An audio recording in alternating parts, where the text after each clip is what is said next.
Hey everyone, so today I'm wearing my bleaching shirt because today I'm going to remove the hair color out of my hair. Because as some of you might know, half a year ago I dyed my bleach blonde hair to a kind of reddish brown color, to another brown color, to another brown color. Now the last dyeing thing I didn't show you because I did it on school because I am in cosmetology school, but yeah, I did that and this is what the hair color looks like right now. Now it's starting to fade and stuff, so it's starting to look weird.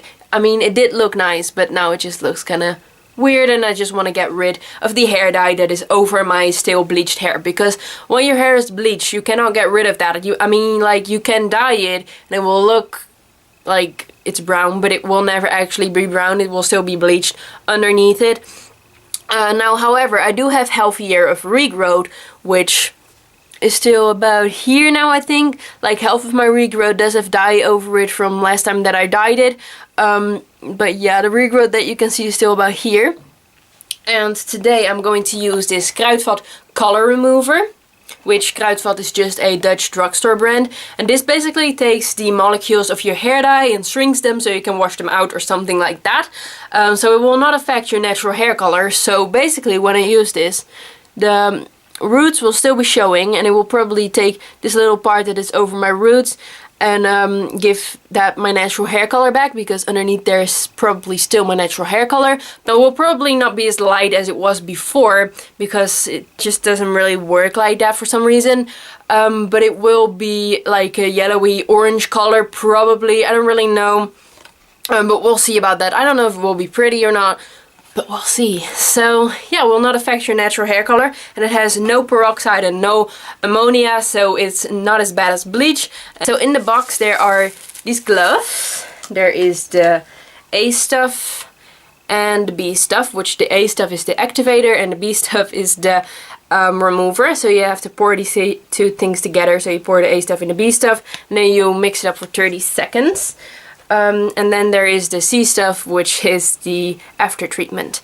So I'm just going to read the instructions for you, because it is very important that you follow the instructions, because if you leave this stuff in for too long, then the molecules go back to normal and it doesn't work. And if you don't rinse it out like enough, it will have weird patches and stuff like that. So just read the instructions very well and do it with patience and stuff like that, because otherwise you might regret it.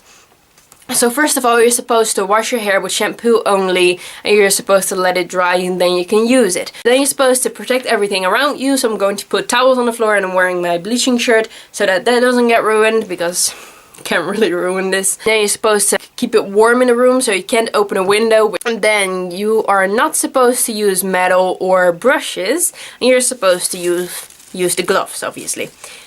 Then you put it on and you leave it in for 30 to 60 seconds, which I'm going to leave it on for 60 seconds, which is an hour obviously.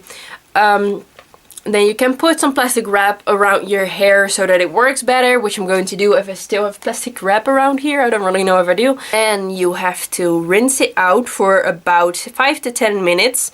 And you have to make sure it's really rinsed out very well. You have to get your fingers through your hair when you're washing it out and stuff like that. And then you put on half of the after treatment.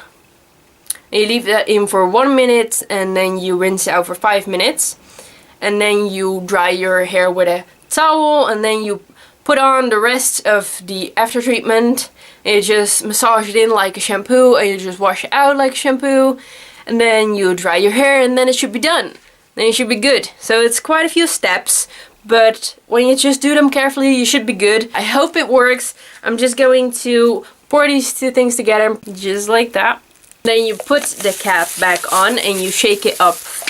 Then you twist off this little cap and you just put it on your hair. Now I'm going to try to not put it on my roots, just on the parts that have hair dye in it.